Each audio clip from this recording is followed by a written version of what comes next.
আসসালামু আলাইকুম। আজকে আমরা আলোচনা করব নিউরালজিন ট্যাবলেট নিয়ে। এটা প্রস্তুতকারক ইবনে সিনা ফার্মাসিউটিক্যালস লিমিটেড। এটা জেনেরিক নাম ভিটামিন বি1 বি6 বি12। এটা পার পিস 6 টাকা করে। এটা এক বক্সের দাম 360 টাকা করে।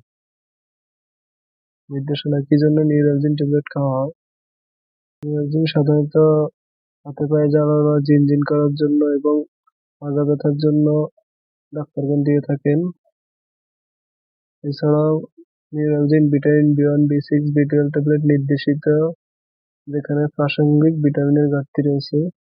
এছাড়াও ট্যাবলেট নিম্নলিখিত রোগের চিকিৎসার জন্য নির্দেশিত হয়: ডায়াবেটিস, অ্যালকোহলিক বা টক্সি নিউরোপ্যাথির মতো যে কোনো দীর্ঘমেয়াদী neuropathy, neuritis, neuralgia, cervical syndrome, কাঁধ ও হাতের দীর্ঘমেয়াদী নিউরোপ্যাথি, লবঙ্গ, sciatica, myalgia, intercostal neuralgia, herpes zoster, trigeminal neuralgia, মুখপেশির অবসাদ।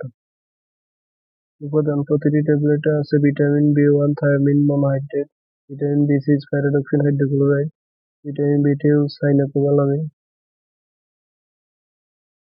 ফার্মাকোলজি: ভিটামিন বি1 শর্করা, ফ্যাটি অ্যাসিড ও অ্যামাইনো অ্যাসিডের শক্তিতে রূপান্তর করে, স্নায়ুর স্বাস্থ্য ও মন ভালো রাখে এবং হৃৎপিণ্ডের শক্তিশালী করে।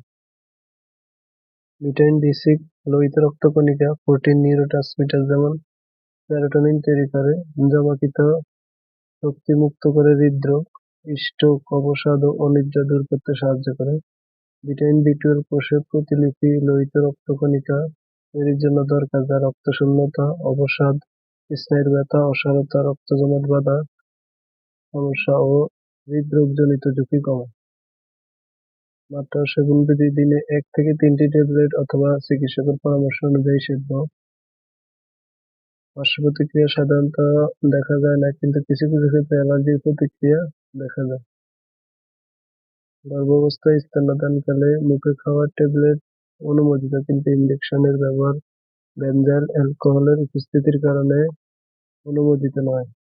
সতর্কতা: স্পাইনাল কর্ডের ক্ষয় আছে এমন রোগীর ক্ষেত্রে সাইনোকোবালামিন ব্যবহার করা উচিত না। সাইনোকোবালামিনের উচ্চ প্লাজমা ঘনত্ব সংশ্লিষ্ট অপটিক নিউরোপ্যাথির চিকিৎসার জন্য ভিটামিন বি12 এর সাইনোকোবালামিন মূলকটি উপযোগী নয়।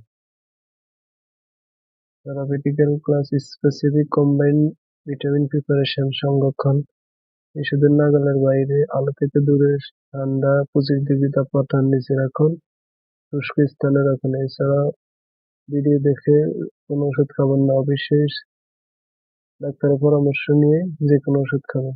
ধন্যবাদ।